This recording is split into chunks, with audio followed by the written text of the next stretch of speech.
안녕하세요, 청취자 여러분. 오늘 여러분과 함께 깊게 한번 들여다볼 자료가 있습니다. 야놀자 리서치에서 나온 K의 의료관광의 현황과 질적 성장 전략 보고서인데요. 제가 시작부터 아주 강력한, 좀 놀라운 숫자를 하나 던져볼까 합니다. 2024년에요. 의료 서비스를 받으려고 한국을 찾은 외국인 환자. 과연 몇 명이었을 것 같으세요? 글쎄요. 팬데믹도 끝났으니 꽤 많지 않았을까요? 무려 117만 명입니다. 와, 117만 명이요? 네. 이게 어느 정도냐면 팬데믹 이전 최고 기록이 2019년에 49만 7천 명이었거든요. 이걸 뭐 2배 이상 가뿐히 넘어선 수치예요. 이건 단순히 회복했다 이런 수준이 아니죠. 맞습니다. 그 숫자 자체도 정말 놀라운데 저는 그 안에 담긴 어떤 질적인 변화가 더 중요하다고 봅니다. 그 117만이라는 숫자는요. 한국의 의료 관광이 더 이상 뭐 잠재력 있는 유망주 이 정도가 아니라 진짜로 글로벌 의료 수요를 빨아들이는 핵심 플레이어로 떠올랐다는 걸 보여주는 하나의 상징적인 사건이죠. 맞아요. 완전히 새로운 국면, 새로운 판이 열렸다는 말씀이 확 와닿네요. 자, 그럼 이 폭발적인 성장을 이끈 진짜 힘은 뭘까요? 그리고 이 화려한 숫자 뒤에는 또 어떤 그림자가 숨어 있을까요? 무엇보다 이 성장을 반짝 유행이 아니라 정말 지속 가능한 산업으로 키우려면 우리가 뭘 해야 할지 오늘 이 자료를 통해서 그 핵심을 제대로 한번 파헤쳐 보겠습니다. 전 세계적으로 자기 나라가 아닌 다른 나라에서 의료 서비스를 받으려는 사람들이 늘고 있다는 건 뭐 잘 알려진 사실이잖아요. 그런데 그 많은 나라 중에서 왜 유독 한국을 찾는 발길이 이렇게 폭발적으로 늘어났을까요? 뭔가 특별한 이유가 있을 것 같아요. 그걸 이해하려면 먼저 전 세계적으로 환자들이 왜 자기 나라를 떠나는지부터 봐야 돼요.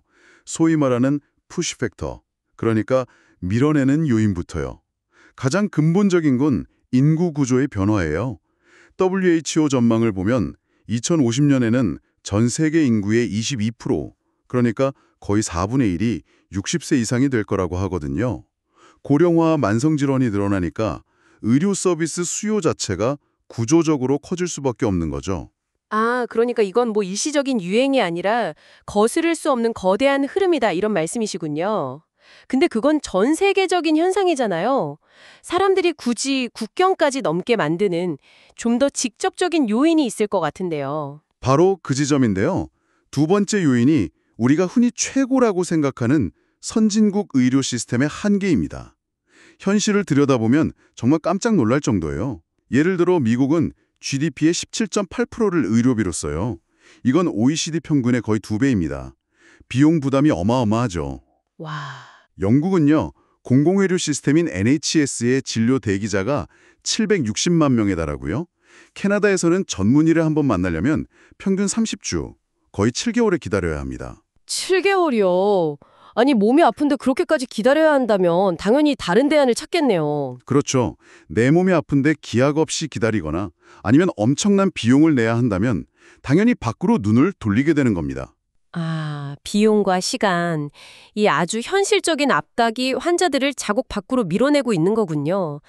여기에 팬데믹이 기름을 부은 셈이겠네요. 따로, 관광 따로가 아니라 내 몸과 마음을 돌보는 치유 여행, 영어로 힐링 트래블이라는 새로운 트렌드로 결합해서 나타나고 있어요.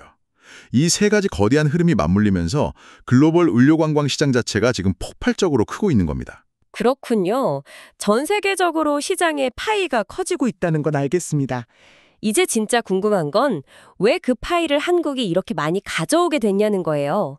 바로 여기서 우리가 아는 그 K-파워가 등장하는 거겠죠? 맞습니다. 바로 그 지점에서 K컬처, 한류라는 아주 강력한 풀 팩터, 즉 끌어당기는 요인이 작동하는 겁니다. 이게 그냥 막연한 느낌이 아니라 데이터로 증명이 돼요. 한 보고서를 보면 한류 지수가 0.1포인트 오를 때 의료관광 수요가 5% 넘게 증가한다고 하거든요. 실제로 2023년 조사에서 외국인 환자의 거의 절반, 49.7%가 K컬처 때문에 한국을 의료여행지로 결정했다고 답했어요. 와, 절반에 가깝다는 건 정말 대단하네요. 그냥 이미지가 좋다, 이 수준을 넘어서 실제 지갑을 열게 만드는 힘이 있다는 거잖아요. 심지어 이분들은 다른 환자 그룹보다 평균 지출액도 27%나 더 높았습니다. 정말 흥미로운 지점은 K-드라마, K-팝으로 쌓인 긍정적인 이미지가 있잖아요. 이게 내 몸을 맡기는 아주 민감하고 중요한 의료 서비스에 대한 신뢰로 자연스럽게 이어진다는 거예요. 아, 내가 좋아하는 배우와 아이돌의 나라라면 의료 수준도 높을 거야. 이런 믿음이 생기는 거죠. 여기에 세계은행 데이터 기준으로 미국 의료비의 40%도 안 되는 압도적인 가격 경쟁력, 그리고 특히 피부과나 성형외과 같은 의원급 클리닉들의 빠른 진료 예약 시스템, 이런 것들이 결합되면서 엄청난 시너지를 내고 있는 겁니다. 아, 정리가 되네요. 그러니까 자국 의료 시스템에 지친 환자들, 그리고 K컬처에 매료된 팬들, 이 두 개의 거대한 집단이 동시에 한국으로 밀려오고 있는 형국이군요. 자, 그럼 그 117만 명의 구체적인 얼굴을 한번 들여다보죠. 과연 누가 한국의 어디에서 또 어떤 진료를 받고 있을까? 이 부분을 파고들면 현재 우리 의료 관광의 진짜 모습이 보일 것 같습니다. 네, 데이터를 통해서 보면 현재의 K의료 관광의 구조적인 특징을 한 3가지 정도로 나눠볼 수 있습니다. 첫째는 수요의 다액화, 그러니까 환자들의 국적이 아주 다양해졌다는 겁니다. 과거에는 중국 의존도가 굉장히 높았잖아요. 그런데 2024년 기준으로는 일본이 44만 1천 명으로 1위고요. 그 뒤를 중국이 26만 1천 명, 대만이 8만 3천 명 이렇게 잇고 있습니다. 일본 환자가 중국 환자보다 훨씬 많아졌군요. 이건 꽤 큰 변화인데요. 아주 큰 변화죠. 특히 2019년하고 비교하면 일본 환자는 6.4배 늘었고 대만 환자는 무려 35배가 급증했습니다. 35배요? 아니, 이건 거의 어떤 시장이 새로 생긴 수준 아닙니까? 정말 놀랍네요. 어쨌든 특정 국가에 휘둘리지 않는 안정적인 수요 기반이 만들어지고 있다는 건 아주 긍정적인 신호로 보이는데요. 네, 수요의 국적이 다양해진 건 분명히 건강한 신호입니다. 그런데 지출 내역을 들여다보면 정반대의 현상이 나타나요. 이게 두 번째 특징인데 바로 지출의 극심한 편중입니다.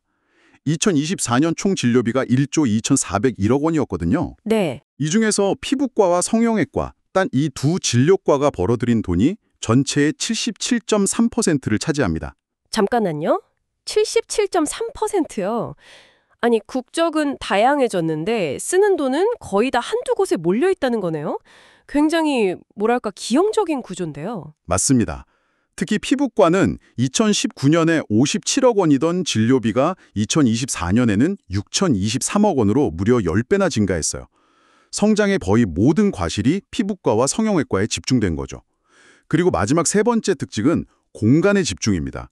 전체 외국인 환자의 85.4%가 서울에서 진료를 받았어요. 85%요? 네, 2019년에는 64.4%였는데 오히려 서울 쏠림이 더 심해진 겁니다. 와, 이걸 종합해보면 그림이 아주 선명해지네요. 현재 K의료관광 성장의 핵심 동력은 서울, 강남의 피부 성형 클리닉을 찾는 일본, 중국, 대만 관광객이군요. 이건 강력한 엔진이긴 하지만 동시에 우리 산업 전체가 사실상 아주 작은 엔진 하나로 돌아가고 있다는 말이잖아요. 이거 굉장히 불안정하게 들리는데요. 뷰티 트렌드가 바뀌거나 뭐 부정적인 뉴스가 한번 터지면 전체가 흔들릴 수도 있겠다 이런 생각이 듭니다. 바로 그 지점이 이 보고서가 던지는 가장 날카로운 질문입니다. 현재의 성장 방식에 숨겨진 가장 심각한 미스매치, 즉 부조화가 여기에 있거든요. 사실 한국 의료의 진짜 강점은 미용 시술이 아닙니다. OECD 데이터를 보면 치료 가능 사망률이라는 지표가 있어요. 치료 가능 사망률이요? 네, 제때 적절한 치료만 받으면 피할 수 있는 죽음을 뜻하는데 한국은 인구 10만 명당 43명으로 OECD 평균인 79명의 절반 수준입니다. 이건 세계 최고 수준이에요. 아, 그건 우리가 중증 질환, 그러니까 생명과 직결된 병을 정말 잘 치료한다는 뜻이군요. 그렇습니다. 예를 들어 한국의 위암 5년 생존율은 68.9%로 세계적인 수준이죠. 이런 중증 질환 치료에 엄청난 경쟁력을 가지고 있는데 정작 현실은 어떤지 아십니까? 2024년 한국을 찾은 외국인 암 환자 수는 7,147명으로 팬데믹 이전인 2019년의 1만 1,000여 명보다 오히려 줄었습니다. 오히려 줄었다고요? 네, 피부과 환자가 7% 넘게 폭증하는 동안이요. 우리의 진짜 강점은 글로벌 시장에서 외면받고 있고 오히려 부차적인 분야에만 모든 자원과 관심이 쏠려 있는 그런 심각한 불균형 상태인 겁니다. 와, 우리가 가진 최고의 무기는 창고에 넣어두고 작은 단검 하나만 휘두르고 있는 셈이네요. 정말 안타까운 현실입니다. 자, 그럼 우리가 이렇게 미용과 서울에만 집중하는 동안 다른 의료관광 선진국들은 어떤 전략을 펼치고 있을까요? 시야를 좀 넓혀서 우리를 객관적으로 볼 필요가 있겠습니다. 경쟁국들의 전략을 보면 우리가 가야 할 길이 더 명확해집니다. 각 나라마다 아주 뚜렷한 키워드를 가지고 있어요. 먼저 싱가포르를 보죠.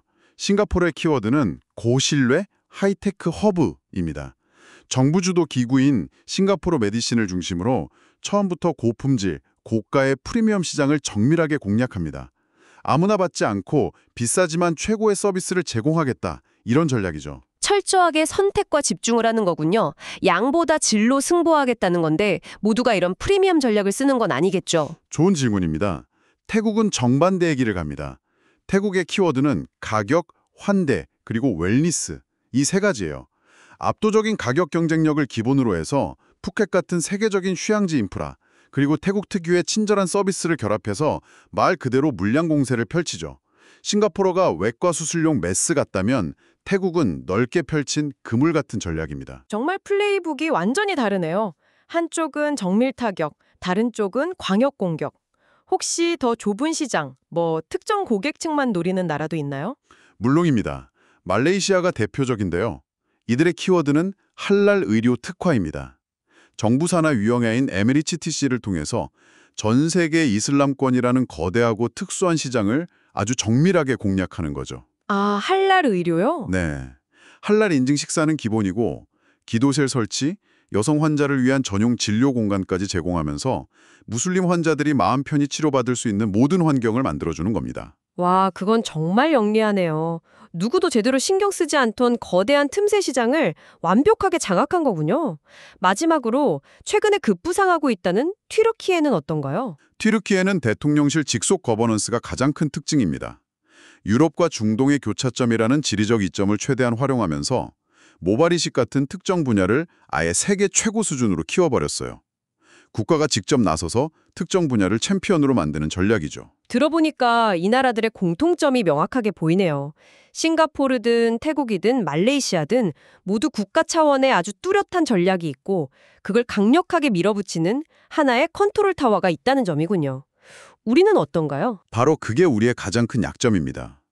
한국은 의료관광 정책 기능이 보건복지부, 문화체육관광부, 법무부, 기획재정부 이렇게 다 쪼개져 있어요. 각 부처가 각자의 목표를 가지고 따로 움직이다 보니까 외국인 환자가 입국해서 상담, 치료, 관광, 출국, 그리고 사후 관리에 이르기까지 전체 여정을 아우르는 통합적인 경험 설계가 거의 불가능한 구조죠. 한마디로 오케스트라는 있는데 지휘자가 없는 그런 상황입니다. 문제점들이 선명하게 드러났습니다. 미용, 서울 중심의 편중된 성장, 우리 진짜 강적은 활용하지 못하는 미스매치, 그리고 이 모든 걸 조율할 지휘자의 부재까지. 자, 그럼 이 난관을 어떻게 풀어가야 할까요? 이 보고서가 제시하는 구체적인 해법이 궁금합니다. 보고서는 크게 5가지 핵심 해법을 제시합니다. 첫 번째는 방금 이야기한 문제, 즉 지휘자의 부재를 해결하기 위한 거버넌스 혁신입니다. 튀르키예나 말레이시아처럼 여러 부처에 흩어진 정책 기능을 하나로 모아서 총괄하는 대통령 또는 총리실 직속의 강력한 컨트롤 타워, 가칭 KMTA, 한국의료관광진흥원 같은 걸 만들자는 겁니다. 이 기구가 국가 브랜드 관리부터 인증, 플랫폼 구축까지 모든 걸 책임지고 지휘하는 거죠. 컨트롤 타워, 이론적으로는 완벽해 보입니다.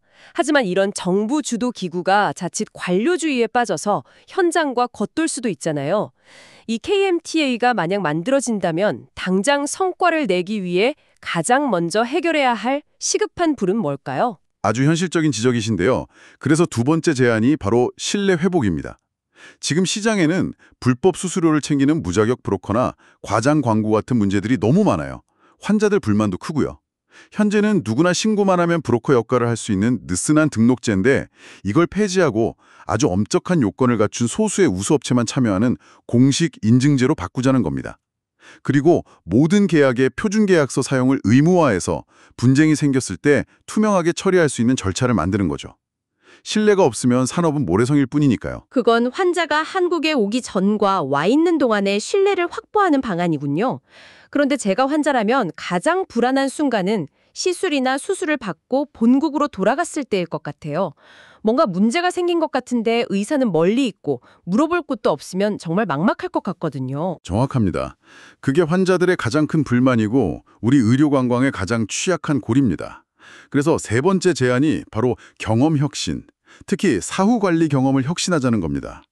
구체적으로는 한국에서 치료받고 귀국한 환자에 한해서 담당 의사와의 원격 상담을 법적으로 허용하는 특례 조항을 만들자는 상당히 파격적인 제안이에요. 원격 의료요? 그거 국내에서도 민감한 사안인데 외국인 환자에게 먼저 허용하자고요? 네, 국경을 넘나드는 의료 관광의 특수성을 고려한 보죠. 이걸 기반으로 국가가 통합 사후관리 플랫폼을 만들어서 AI 챗봇 상담, 웨어러블 기기를 통한 건강 상태 모니터링, 심지어 현지 의사와 한국 의사가 함께 참여하는 3자 화상 협진 같은 서비스를 제공하는 겁니다. 이건 단순한 편의 제공을 넘어서 한국은 끝까지 책임진다는 강력한 신뢰의 메시지를 주는 거죠. 와, 그건 정말 게임 체인저가 될 수 있겠네요. 치료라는 일회성 이벤트가 아니라 환자의 전 여정을 관리하는 평생 파트너가 된다는 개념이니까요. 이제 의료의 틀을 넘어서 관광산업 전체로 파급 효과를 넓히는 방안도 필요할 것 같은데요. 그게 네 번째 제안인 산업 확장입니다. 의료를 하나의 앵커 상품, 그러니까 고객을 끌어들이는 핵심 상품으로 삼아서 관광산업 전체로 확장하는 거죠. 예를 들면 이런 겁니다. 서울에서 최첨단 피부 시술을 받은 뒤에 비행기로 1시간 거리인 제주도로 넘어가서 아름다운 자연 속에서 요가와 명상을 하면서 회복하는 회복형 관광상품을 개발하는 거예요. 전국의 우수한 K-웰리스 시설과 본격적으로 연계해서 부가가치를 극대화하는 전략입니다. 시술비만 버는 게 아니라 항공, 숙박, 웰리스 프로그램, 식음료까지 연계해서 전체 파이를 키우는 거군요. 마지막 제안은 무엇인가요? 마지막 5번째 제안은 미래 대비입니다. 결국 이 시장은 정보의 비대칭성을 해결하고 가장 신뢰할 수 있는 경험을 제공하는 플랫폼이 주도하게 될 겁니다. 따라서 기존의 대형 여행 플랫폼들이 단순 중개를 넘어서서 투명한 정보 제공부터 예약, 치료, 회복, 사후 관리까지 전 과정을 책임지는 통합 여정 설계자 역할을 수행하도록 유도하고 지원해야 한다는 겁니다. 오늘 긴 시간 이야기를 나눠봤는데요. 한번 정리해 보겠습니다. 2024년 117만 명이라는 이 놀라운 성과는 K-뷰티와 결합한 K-의료관광 일막의 화려한 성공이었습니다. 하지만 그 이면에는 서울과 미용 분야의 모든 것이 쏠린 편종 성장, 우리의 진짜 강점은 제대로 쓰지 못하는 미스매치, 그리고 쪼개진 정책이라는 구조적 한계가 있다는 것도 명확하게 확인했습니다. 맞습니다. 진정한 의미의 K-의료 관광 2막으로 나아가려면 이제 미용시술 중심의 K-뷰티라는 좁은 틀을 넘어서야 합니다. 우리의 진짜 강점인 중증질환 치료와 K-웰리스를 결합해서 다른 나라가 쉽게 따라올 수 없는 우리만의 종합 의료 관광 산업으로 진화해야 하죠.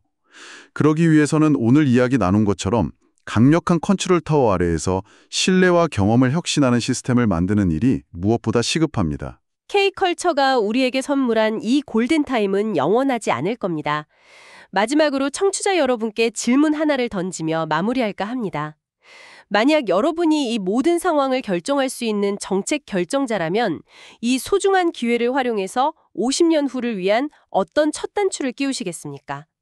현재의 성공 방정식에 안주하며 미용 시장의 규모를 더 키우는 길일까요? 아니면 조금 더디고 힘들더라도 한국만이 가진 중증 치료의 강점을 세계에 알리는 새로운 길을 여는 것일까요?